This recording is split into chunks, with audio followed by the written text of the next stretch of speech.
Hello everyone. Right now we are discussing profit loading in premiums.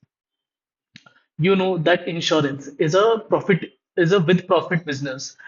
An insurance company is not doing a charity. It is giving out insurance policy so that it can make a profit. So let's see how does it make profits.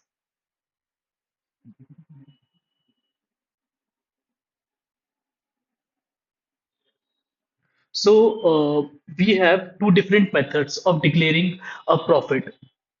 First one is a profit target. A profit target is defined as the EPV of premiums is equals to EPV of outgo plus plus pi.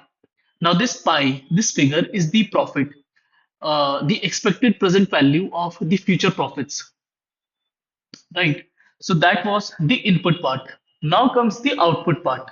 For defining a profit as an output, what do we need? We need the expected present value of the profit signature. We have the profit signature determining, we have the profit vector determining what is the profit. We multiply it with the probability to get the expected profit, which is the profit signature. Now we calculate the net present value at time zero of this profit of all of these profit signatures. What do we get? We get the profit that we are making on day zero. So these are the two ways of defining a profit.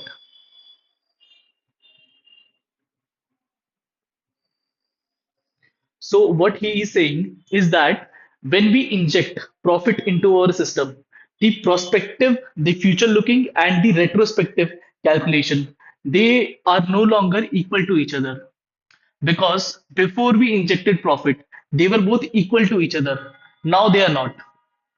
The reason being for the same is that we are not using the same basis or the same underlying assumption for calculating prospective and retrospective results.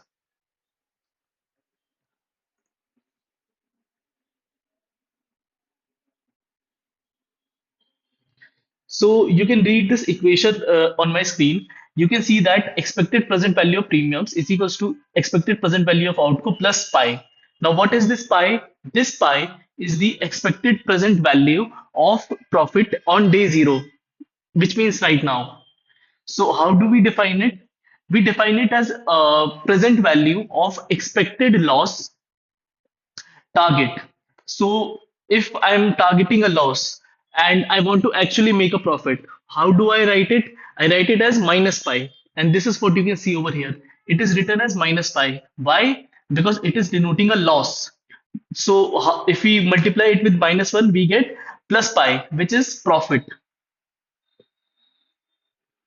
Also, you can see that expected loss in the time in the equivalence principle was zero. Earlier, when we were calculating the net premium, we only included the cost of the actual benefit which is provided to the policyholder.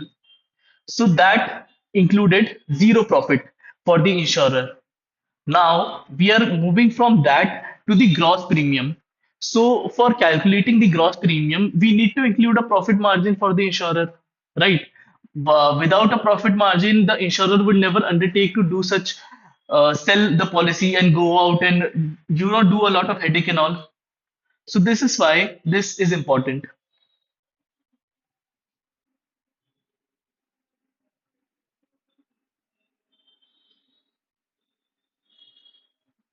Prospective and retrospective reserves are equal. Just like I told you, the prospective and retrospective reserves are equal only when the bases are the same. Right now, we have changed the basis. We are using different basis for the retrospective and different basis for the prospective.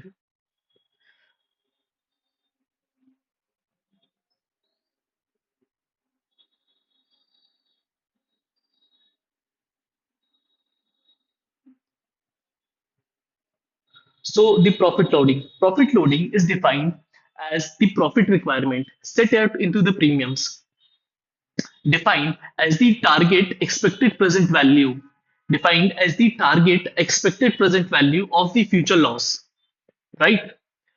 First of all, let's break this statement down step by step. The explicit profit requirement. I am saying I need a profit of 1000 rupees. Right. This is my profit requirement. Added into the premiums. I add this 1,000 rupees into my premiums. Got it? Now defined as the target expected present value of future loss. So what will be my target future loss? I am targeting a loss of minus 1,000. In order to make a profit of plus 1,000, I need to target a loss of minus 1,000.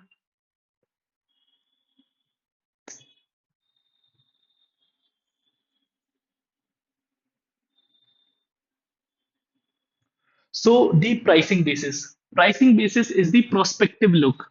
Sorry, I made a mistake. Pricing basis is the retrospective look, which is looking backward, right? Which is looking at the past. Reserving basis is the prospective look, which is looking at the future. Now both of these are using different assumptions, different underlying basis. Why? Because we have set a profit target.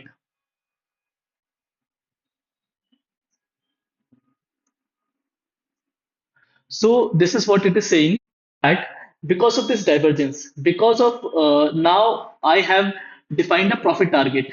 In order to meet that profit target, I need to hold a higher amount of reserves. If I want 1,000 rupees profit, I need to hold extra 1,000 rupees of reserves, or 990 something kind of a reserve. So this is what it is saying. So due to increase in the amount of reserve, the NPV of the future profit has reduced. Because of increase in the amount of reserve, the NPV of the future profit has reduced. Why it has reduced? Because of delaying of profit. The profit which was supposed to be here, now it is coming over here, right? Because of time value money of effect, the NPV will be smaller, as you must have read in the CM1. So this is it is saying that the prudent reserving basis surpasses or suppresses the early year profit. The profit which we get in the early years is now suppressed, and the actual amount of profit remains the same. For example, the 1,000 rupees profit that I'm targeting, it will remain 1,000 only, but the emergence of that profit will be delayed into the future because of stronger reserving assumptions, right? And because it has delayed into the future, if we calculate the NPV at time zero, it will be smaller as compared to before.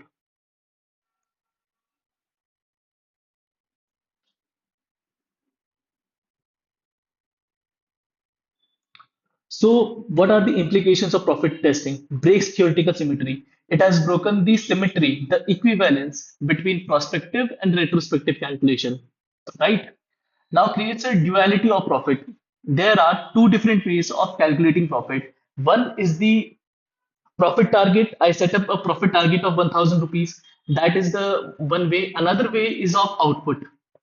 NPV of profit signature. That is the second method. Introduces basis sensitivity.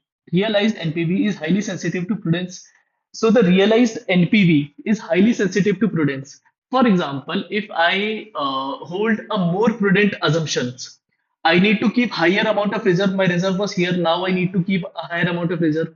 So the profit which I get here, it is now shifted to here, right? Because of that, when I calculate NPV, the NPV will be earlier NPV was this much. Now NPV is smaller. Because of the smaller NPV, it is saying a realized NPV is highly sensitive to prudence in reserving basis.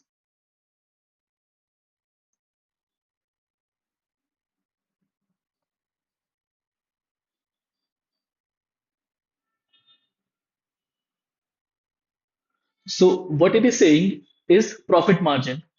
Profit margin is the EPV of profit signature. The NPV of profit signature is in the denominator divided by EPV of the premiums. Now you might ask me, why have we used NPV in the numerator and EPV in the denominator? Because the profit signature has already included the expected part. When we converted profit vector into profit signature, we multiply it with probability. So this is why profit signature is already an expected value. Now we just need to calculate its present value. So that is why NPV is used in the numerator and EPV is used in the denominator.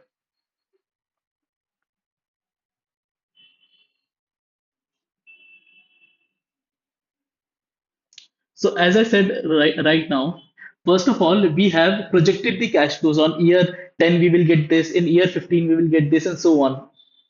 Right.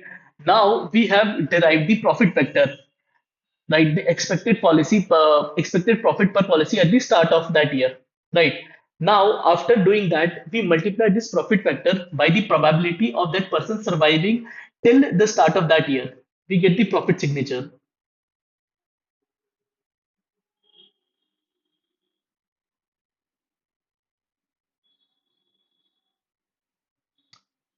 So here it is given the difference between the best estimate basis and the reserving basis. As you can expect, the best estimate basis is the best estimate of what the insurer is actually predicting for the future. For example, the market rate of interest for the last 10 years have been constant at 10%, right? So I expect for the 11th year also it will be constant at 10%. There won't be much difference at all. If I go over to the prudent estimate, now I am required to hold my assumption at 8% only. Why? So as to maintain prudence, so as to ensure that I may be able to meet my liabilities if market performance turns out to be bad.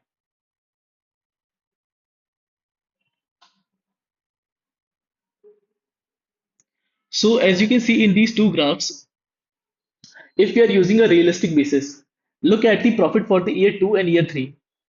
They are pretty high, right? If we go over to the prudent basis, now the profit for the year 2 and year 3 have reduced significantly. Why? Because just as I said before, the total profit has not changed, but the profit has been delayed into the future. More profit will come into the year 4 right now, right?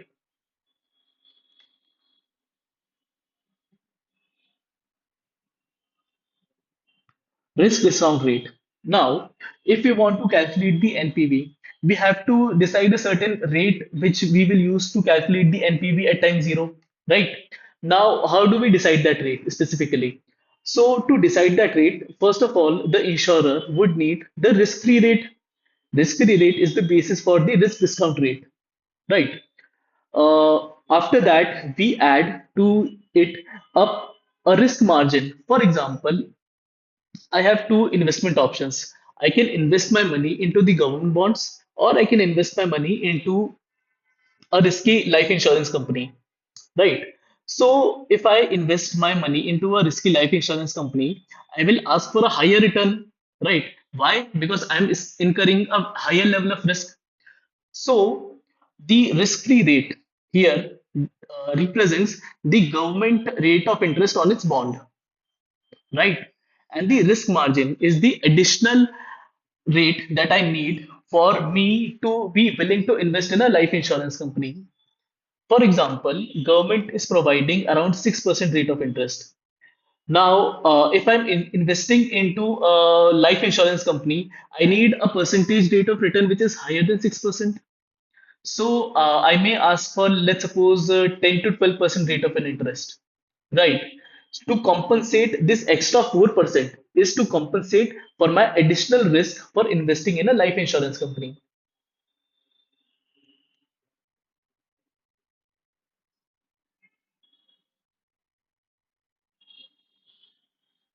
So now it is saying if we increase the risk discount rate. For example, earlier I was taking 12% risk discount rate. Now let's suppose that market is really risky right now and I am expecting 15%. If I calculate the NPV at a 15% discount rate, the value of the net present value, it will decrease. Why? Because there is an inverse relationship between price and interest rate. For example, if this is price and this is interest rate, and if the interest rate increases, price decreases.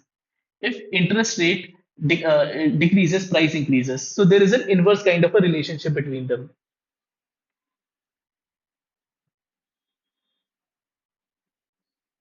So now we come to the zeroization part. What is zeroization? Suppose that you are a life insurance company and on my screen you can see the cash flows of the company. right? Now you can see on year three, we have a minus five cash flow, right? So for funding this minus five cash flow, where will I get the money, right? I need this money in cash, right? What do I do to zeroize this cash flow? Meaning, I will set up a reserve of minus five in year two, right? I will set up a reserve of five in year two so that I can fund the minus five cash flow in the year three, so that five and minus five will be equal to zero. That is called zeroization.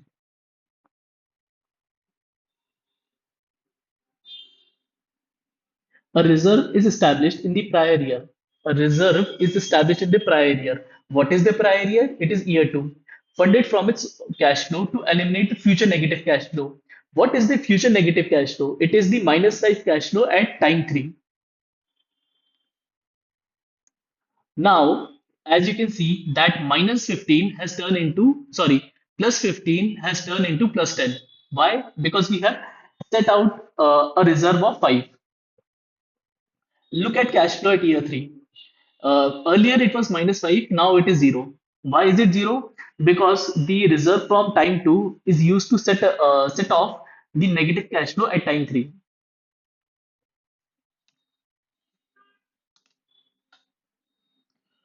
So the profit margin is often not a result but a predefined target.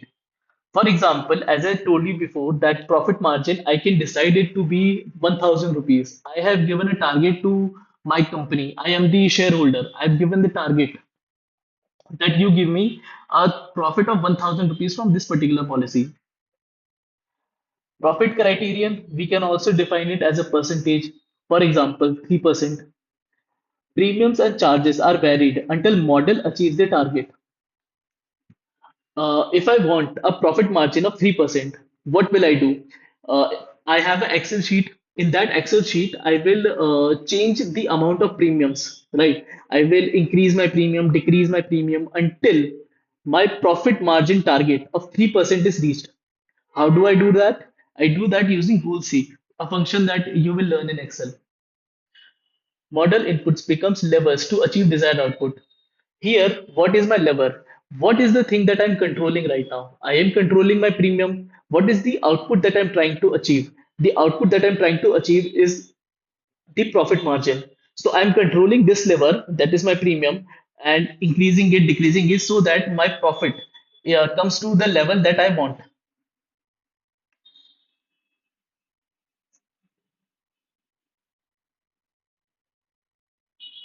So here is a question given: is the profit margin objective or just a reflection of the model? So, as I told you before, in general case of the insurance business, profit margin is usually defined as a target. So it is an input usually, right?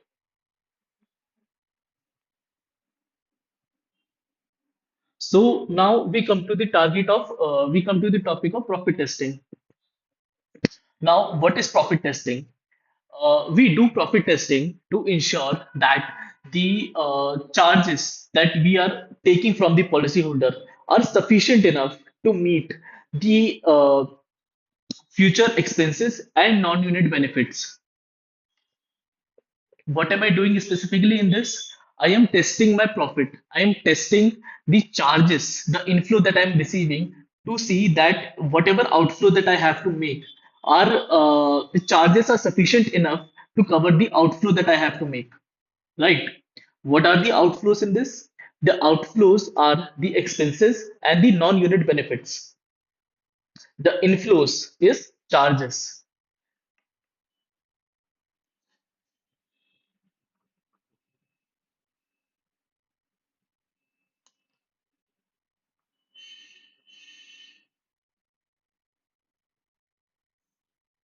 So here it is saying that the approach of pricing a contract can be iterative, right? You have to understand that pricing is an iterative concept.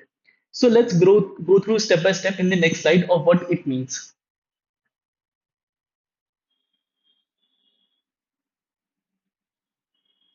So I don't think it is including that process cash flow. Now I will tell you what it is. So, for example, I will first of all, I have a policy. I will project the cash flows, like what is the cash flow in year 5, 6, 7, 8, 9, 10, and so on. Right. I have defined all of the cash flows. Now, what I will do is I will calculate the net present value, right, at time zero. I have calculated the net present value. What is the next step? I will calculate my reserves at time zero, right? After I have calculated my reserves at time zero, um, it also, if there is a change in reserve, there is also a cost of holding reserves, right? For example, if you have to keep a certain amount of cash with yourself, you take it out on a loan, you have to pay some interest to the bank, right? Insurance company is also the same. It is keeping some cash, it is keeping some reserve with itself. It has to pay the cost of money to someone else, the time value of money, the interest rate, right? Now I will include this cost of reserves into my profit margin. I will retest my profit margin. Am I reaching that 3% target, which I talked about in the last video? Right. Let's suppose I'm not meeting my 3% profit margin target. I'm only now, after including cost of reserves, I'm only meeting 1% profit margin target. I need to increase my premium so that I may reach to the level of 3%.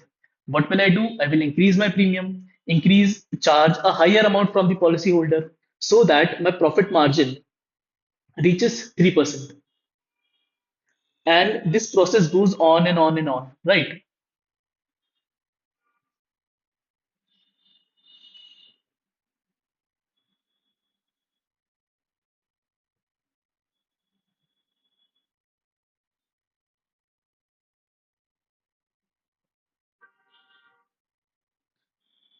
So this is a visual representation of what I told you 2 minutes ago, that for a stronger basis, the NPV will be smaller.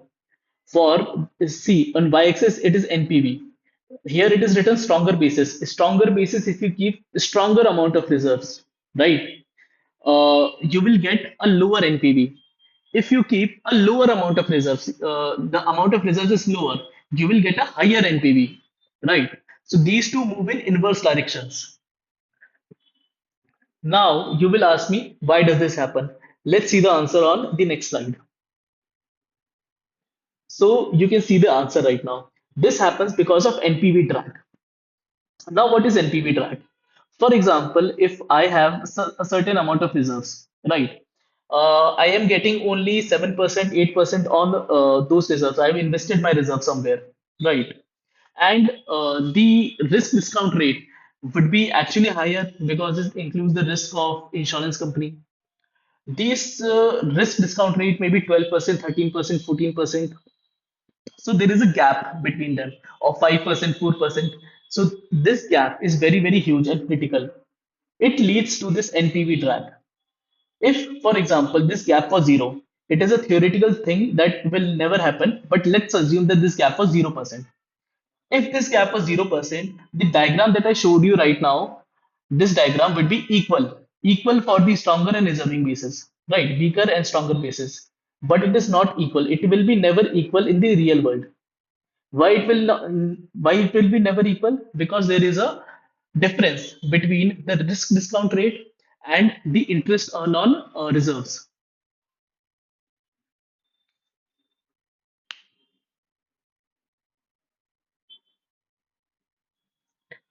So this is the thing I told you: project cash flows, establish reserves, reevaluate profit criterion.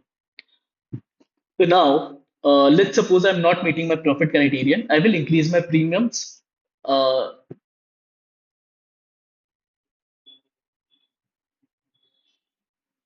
so now, this thing is showing a sensitivity test. For example, if I have a model, I want to check its robustness. For example, whatever assumptions that I have, if those assumptions fail in the real world, what will be the impact on my profit margin? I am a business. My most important focus is on profit margin, right? So if I change the assumption of increasing the mortality by 10%, what is the impact on profit margin? If I change the investment return, what is the impact on profit margin, and so on.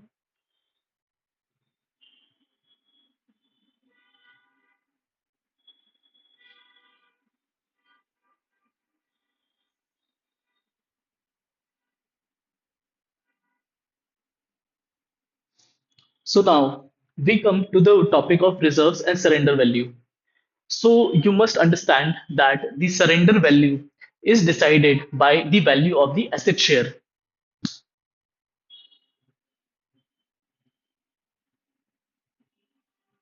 What is the fundamental imbalance? It is that your premium it stays constant, right?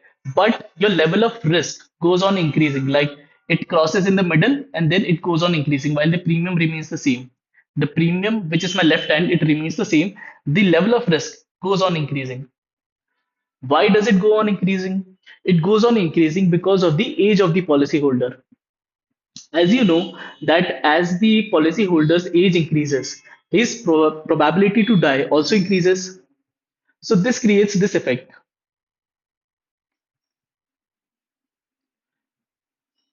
So as you can see, level premium is higher than the annual cost of insurance in the early years. In later years, the level premium is less. It is actually less than the annual cost of insurance.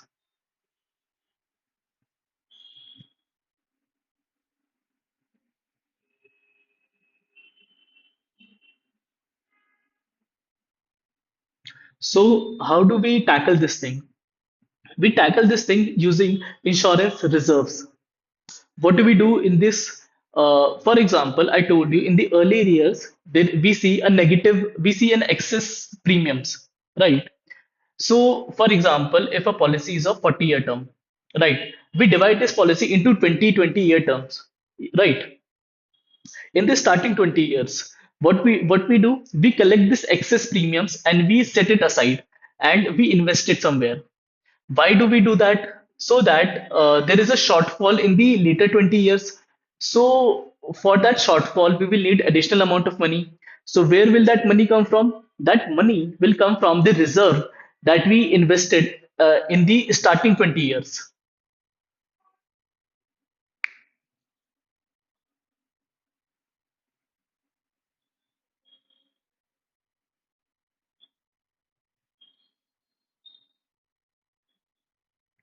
As I told you, collect the excess. Whatever excess premium that you're getting, you collect that and you invest it.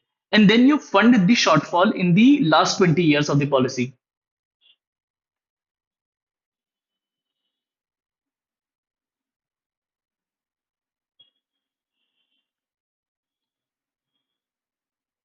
So you can set the surrender value with reference to reserve.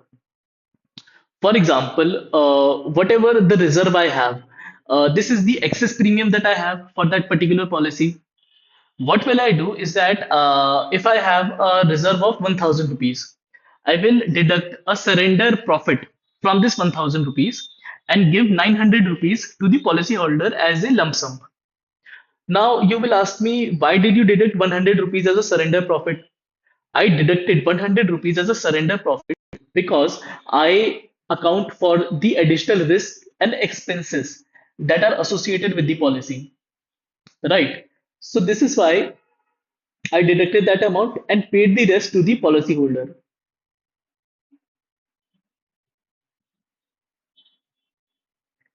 Reserves are the policy's internal savings account. Right. In the first half, we build up this savings account. Right. And in the second half, we deplete this savings account. Why do we deplete it? Because we have to cover the excess risk that we are covering.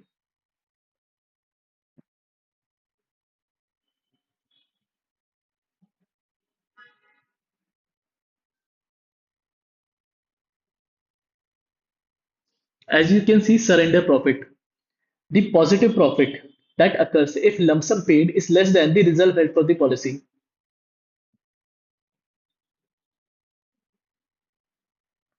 The lump sum paid upon surrender. For example, I had a reserve of 1000 rupees and I only paid 900 rupees. So I've paid a lesser amount. So this is what it is saying. The lump sum paid upon surrender is typically less than the reserve to account for the insurer's cost and risk. I, as an insurer, have incurred cost and risk. So I am eligible to receive this 100 rupees of surrender profit.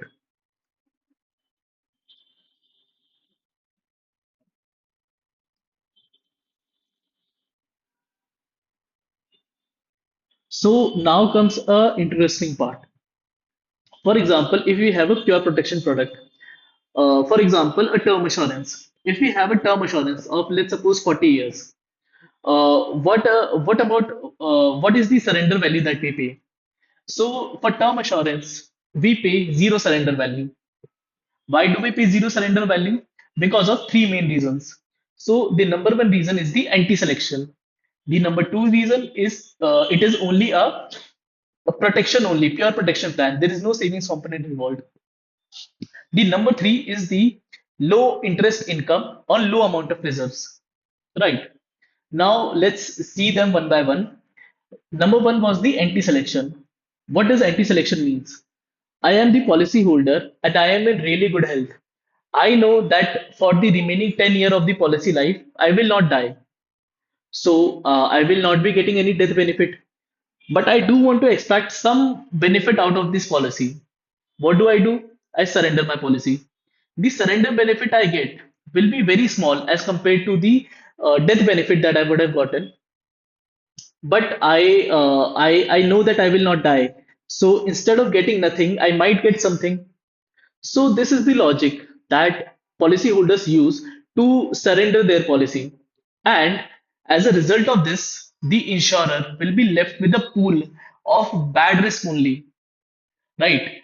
Every policyholder will be of bad health, and every good health of policyholder would have left the pool over, right?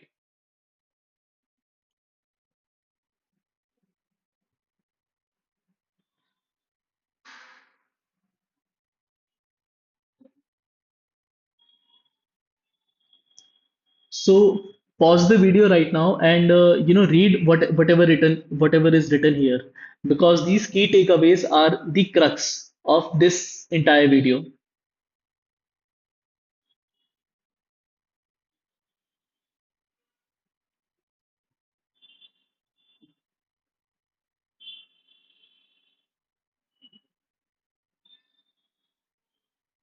So now comes the sensitivity test. I've already told you about it.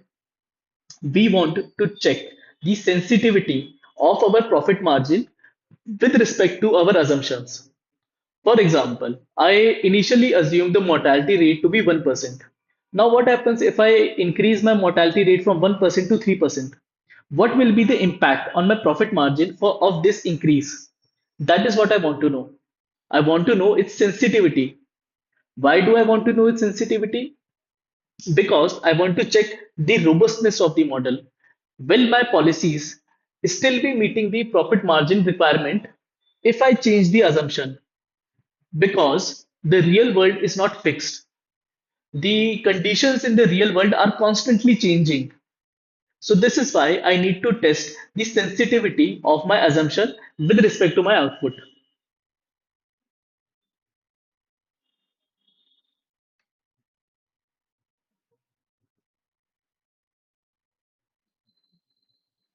Now comes the second. This first part I have told you about. Now comes the second part. Now I will focus excessively on the adverse scenarios. Why do I do that? Because I want to test the sufficiency of my reserves.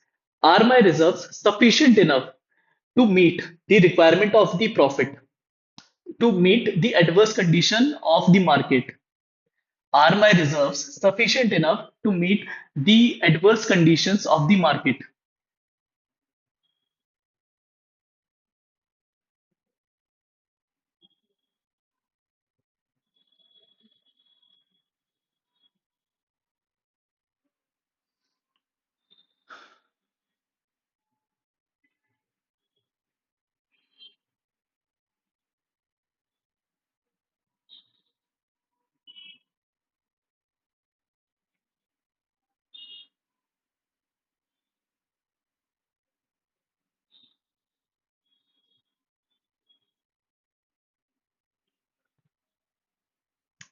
Yeah, now in the last two videos, I told you about the NPV track.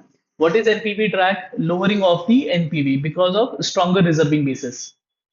What is this impact? So this delay causes delaying profit reduces the net present value, which I told you about. What is the second impact? A higher upfront reserve increases the new business strain. The additional cash flow that I need at time zero will be increased. Why will it be increased? So as to meet the profit target, the 3% profit target, I have to meet it with a lower NPV. How do I meet it? By increasing my reserves. By increasing my reserves, my interest income will increase. Because of increase in investment income, my profit target will go from 1% to 3%. Aggregate profit may be stable, but firm's value is diminished. The aggregate profit that you earn is the same. It is taken from year 2 and year 3 and transferred over to year 4. The year 4 has grown and year 2 and year 3 has decreased. Right. So due to this, the firm's value right now has diminished. It was earlier this, now it has reduced.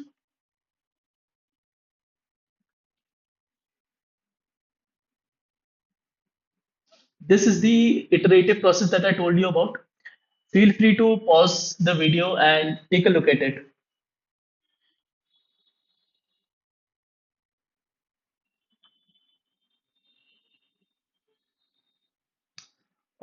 This is a question that I have answered right now. Why does a profitable product generate an immediate loss? Just pause the video right now and write your answers in the comment section. After 5 minutes, after I've given the answer, you can check whether your answer exactly matches with what I'm telling you. Do it right now. Okay, now I am assuming that you have typed your answer in the comment section. So let me give the answer right now. Why does a profitable product generate an immediate loss? I am an insurer. I have sold a profitable term assurance policy. Sorry, not term assurance policy, a whole life assurance policy. Right. After I've sold a profitable assurance policy, what happens is on day zero, I have to keep a huge amount of reserves. Right.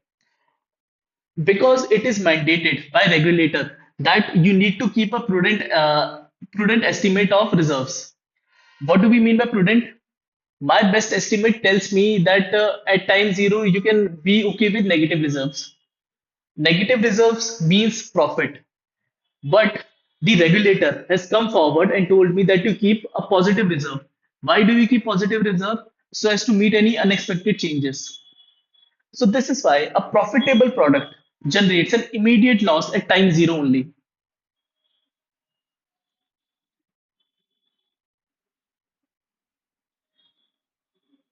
So you can read what it is saying. The primary driver of strain is the deliberate divergence between pricing basis and the prudent basis.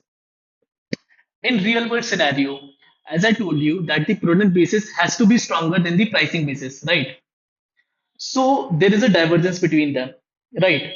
So because of that divergence, I have to keep a higher amount of reserve, right? And that higher amount of reserve I have to keep at time zero only, right? Because of that higher reserve, it needs to be funded from somewhere. So it creates a huge negative cash flow at time zero. This negative cash flow leads to an immediate loss for the insurer.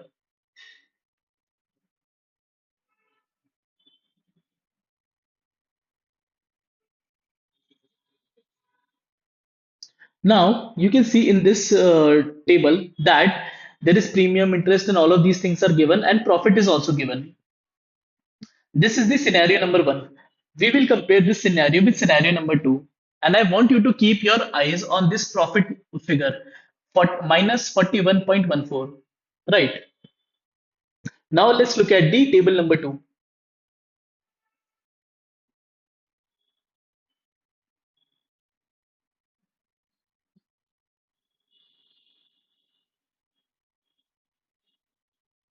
Now we come to the table number two, in which you can see that the profit for the year one has decreased to minus 88.92. It has almost doubled. Why is that almost doubled? Because we have strengthened our reserving basis. How have we strengthened our reserving basis? Earlier, we were getting 5% rate of interest on our reserve. Now, we have assumed that we will be only getting 3% rate of interest. So, now I have reduced my expectation of interest income. What does it that do? That I need to hold a higher amount of reserve in order to meet those liabilities in the future because I won't be getting interest income, right? So to fund those reserves at time zero, I need a higher amount of negative cash flow. This is why the profit for the year one has reduced from minus 44 to minus 88.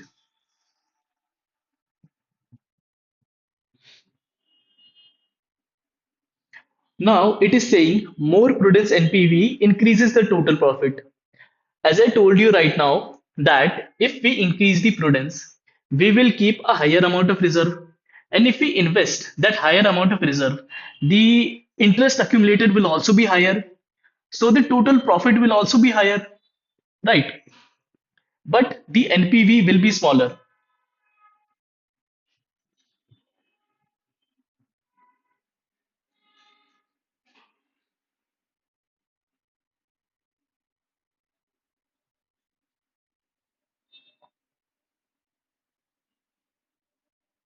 You can pause the screen and read what is written.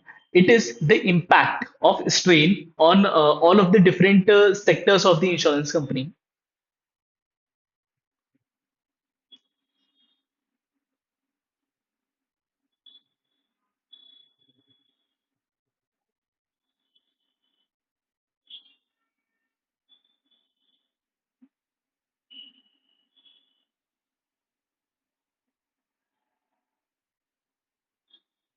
Okay, we have covered this topic.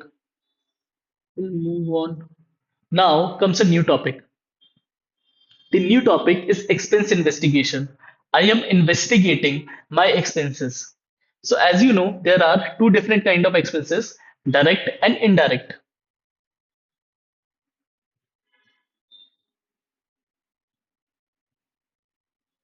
Now you will ask me that admin department. Admin department is generally an overhead expense, right? But I will tell you that in the long term, the admin department expense is a direct expense. Why is it a direct expense? Because with the level of increase in business and in long term, every expense is a direct expense.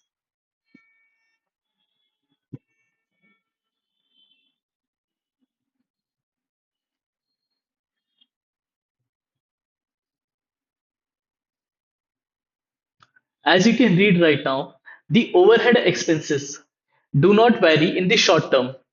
But if we go over to the long term, all of the overhead expenses turn into a direct expense. There are no indirect expenses or overhead expenses in the long run with increasing level of business.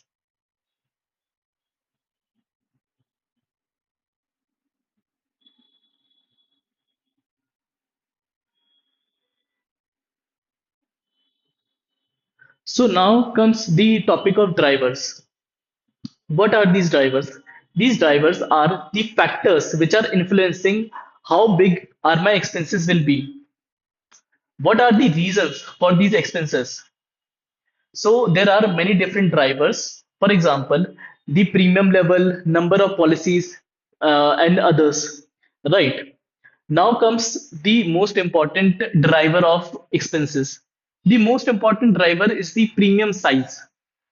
The premium size has the highest impact on the level of direct expenses.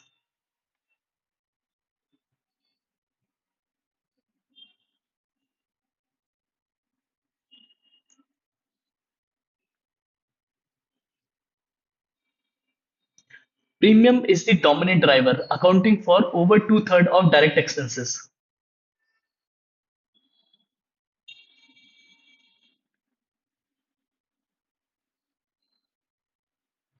Expense timing. So now we can classify the expenses into initial, renewal, and terminal. Right. If we are talking about these timings, if we talk about renewal and terminal, these expenses are subject to uncertainty. Why? Because I do not have any clue about what will be my future rate of inflation will be. After 10 years from now, I don't know what will be the future amount of renewal will be, right? But I do know about initial expense with 100% certainty that this is my initial expense amount. It will not change.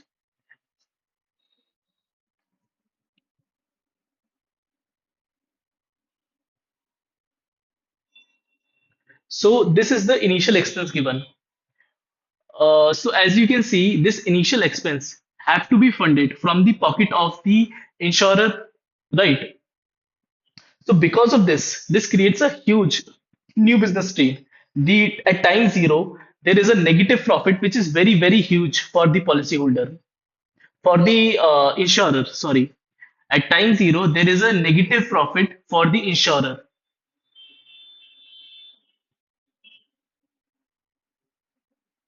So we come to the commission anomaly. What does it mean? It means that the commissions are always treated as separate from the expenses. We always talk about expenses and commission. Why is that? Why can't we include this commission directly into the profit only? Right? It eases our work, but we don't do that. Why do we don't do that? This is because commissions can be set and changed with the will of the company. I am the insurer and I can change commissions like that. I can increase the percentage, decrease the percentage. Other expenses I cannot change with my will, right? So this is why expenses, commissions are treated separate from the expenses, although commission is also an expense.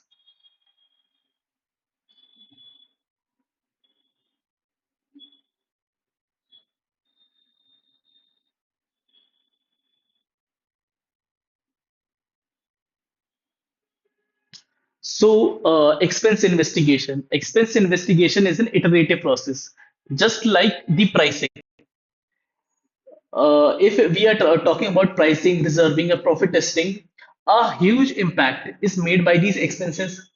And what do we do about these expenses? We reiterate them into the pricing process so as to ensure that we are meeting our ultimate objective. What is that? That is meeting our profit margin requirement, the 3% profit margin requirement that I told you about.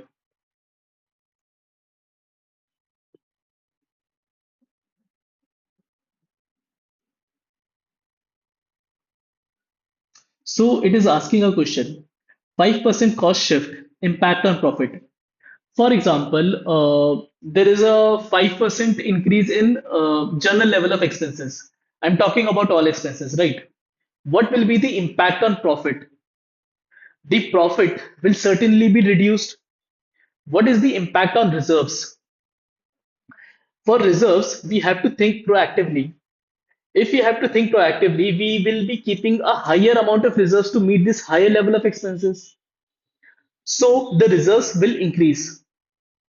The price, since the cost associated with the policy has increased, I will be taking this cost from the policyholder only. I will not be incurring a lot of expenses from my own pocket as an insurer. So the price will also increase. So the reserves and the price both increase and the profit will decrease.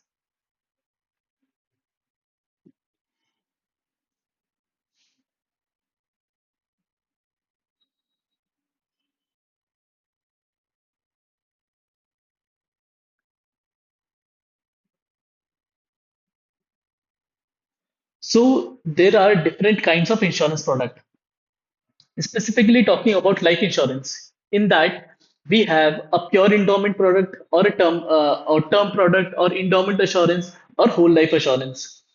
We are talking about decreasing term assurance. Now, you might ask me that, for example, the contract is of 40 years, and at time zero, the sum assured is given as, let's suppose, $1 lakh. At time one, it will reduce. At time two, it will reduce further.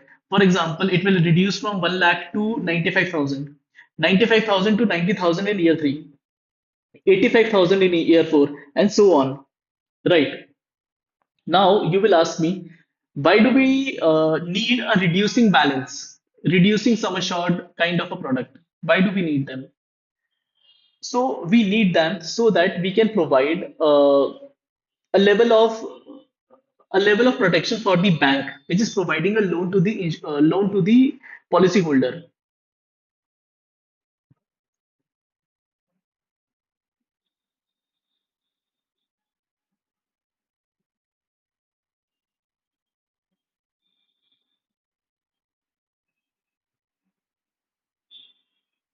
The premium is paid for reducing benefit over the whole period as the sum assured is falling.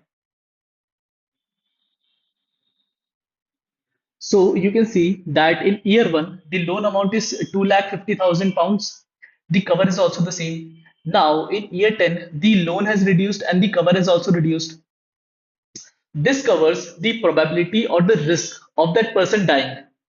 For example, if I am the policyholder and I have taken a loan, and if the death of the policyholder occurs, now the bank is stuck. Who will pay the remaining amount to the bank? So this remaining amount to the bank will be paid by this policy. Now, do you understand?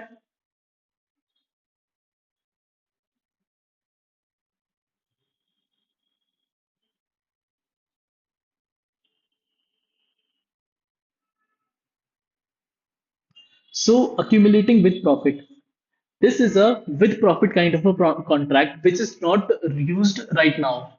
It was used earlier in earlier times. Now it is not used.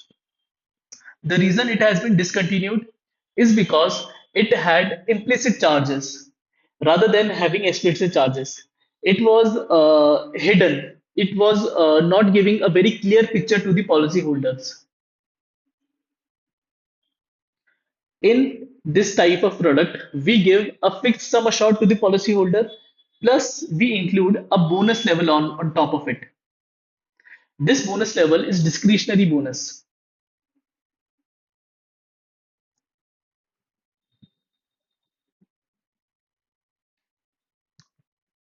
The growth of the fund happens because of this bonus. Now it is telling me how is that bonus calculated. The fund value at the start plus premium roll into a bracket. We multiply it with 1 plus BT. Right. We get the new fund value at time t with this. So as you can read, it distributes profit net of all expenses. I am the insurer and I have deducted all the expenses which I have not told you about. So you, as the policyholder, will feel cheated. Why do you feel cheated? Is because I have not done 100% disclosure with you, right? These charges are not listed explicitly. So now we moved from AWP to unit link product. Why? Because of this specific disadvantage of this kind of a policy.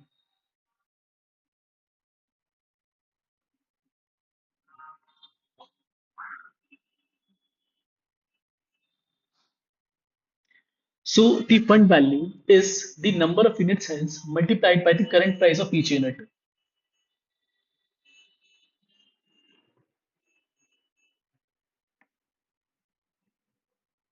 So now it is talking about the method of distributing a bonus.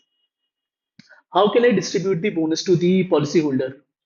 I can distribute it in two simple ways. For example, I will increase the number of units held by the policyholder. Earlier, the policyholder had 100 units, now he is having 105 units. This is one way. Another way is to increase the value of the already units held by the policyholder.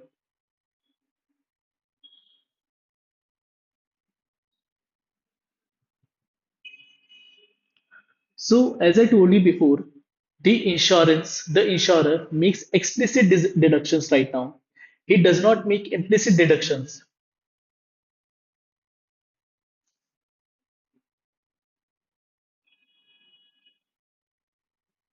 So now you can see the differences between AWP and UWP. This unit linked product gives you a zigzag kind of a pattern of investment return. This AWP product gives you a smooth return. So the unit links product return is like this, and AWP's return is like this.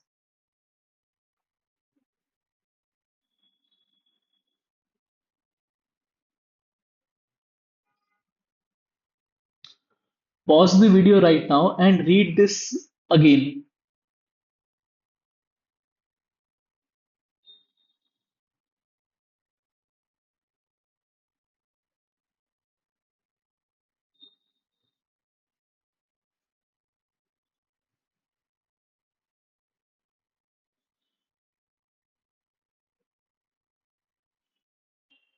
So now we come to the healthy worker effect. What is the healthy worker effect? If we compare the mortality of workers with the general population, we will find that the workers have a lower mortality than the general population. But this leads us to believe that the work has health benefits, but it does not. This is what we mean by spurious selection. Spurious selection means that we are attributing a cause, a mortality difference cause, to the wrong reason. So there is a reason for this healthy worker effect, but it is not what I told you right now. It is something different.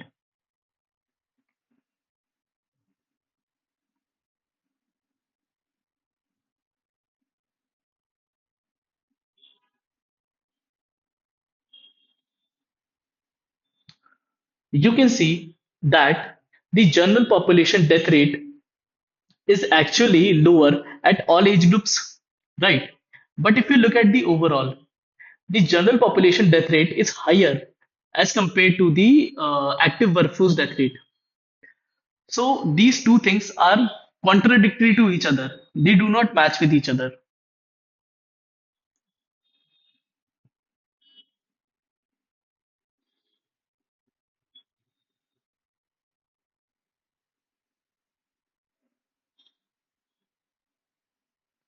The key point to focus on is the lower overall mortality because individuals must be healthy enough to be employed in the first place. If I am looking for a job, I must be healthy enough in the first place. So that leads to filtering out of all the unhealthy people from this worker group. So now this worker group will be consisting only of very healthy workers, and all of the unhealthy people are removed into the general population.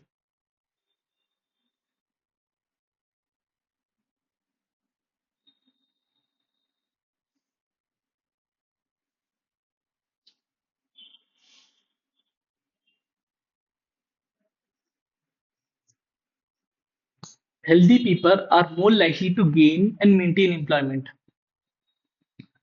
This statement is self explanatory. The work is not making them healthy, it is the selection effect that leads us to believe that the work is making them healthy. This is due to the presence of a confounding factor. What is a confounding factor? A confounding factor is a factor which is hidden, leading us to believe a different reason for the differences in mortality.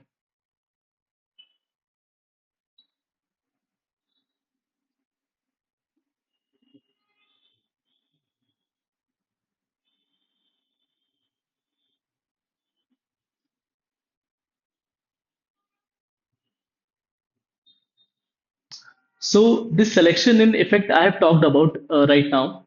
Now, I will talk about selection out effect. So, this is the second effect which leads to this effect. What is it? For example, I have a population of 40 people who are working. Now, out of these 40 people, let's suppose one person gets unhealthy. So he will lose his job and he will be filtered out of the working population. So now this 39 people, they appear to be very healthy, right? But actually they're not. One of their worker got sick, right? But since he left the population, we begin to think that the worker population is very healthy.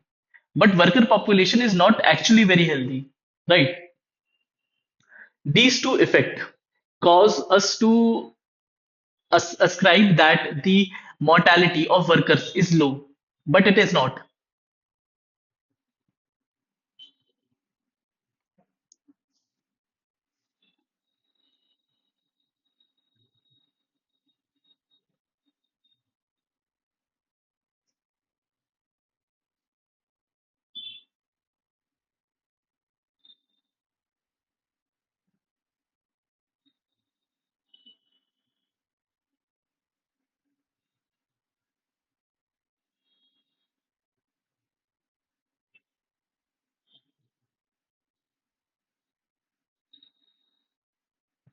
Now, some miners develop illness and cannot continue their usual jobs. So the selection out filter works.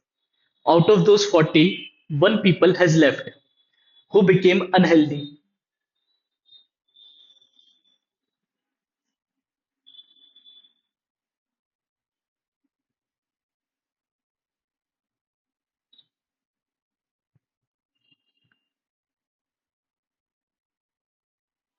So now that worker who was working in mining, he has left the population and is now doing paper selling, the newspaper distribution.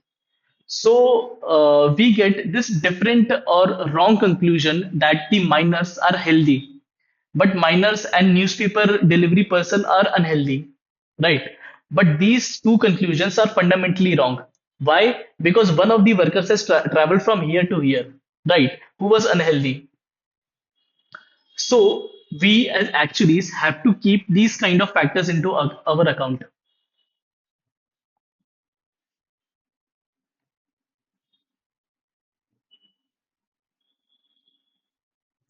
Ascribing mortality differences to the factor that is not the true cause, right? I ascribed it to the factor of being in the worker population, but that was not the true reason. The true reason was the selection filter, selection in, selection out.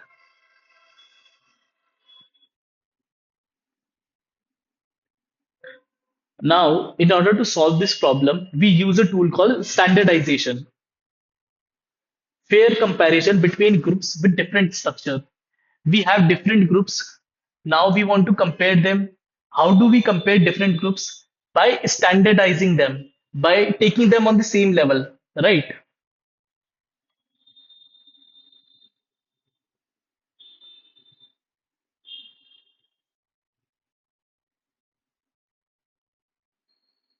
What is the impact of spurious selection? Public health. I might, as a the being a politician, I will draw up wrong conclusions about the mortality of the people and take wrong decisions. Insurance. We will set up wrong prices for the product, right?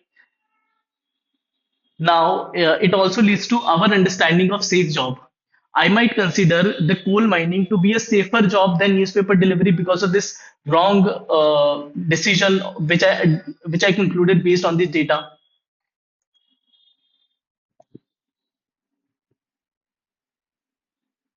So always ask what the data is not showing you. So you have to look beyond the given data and look for the additional information that is hidden from you.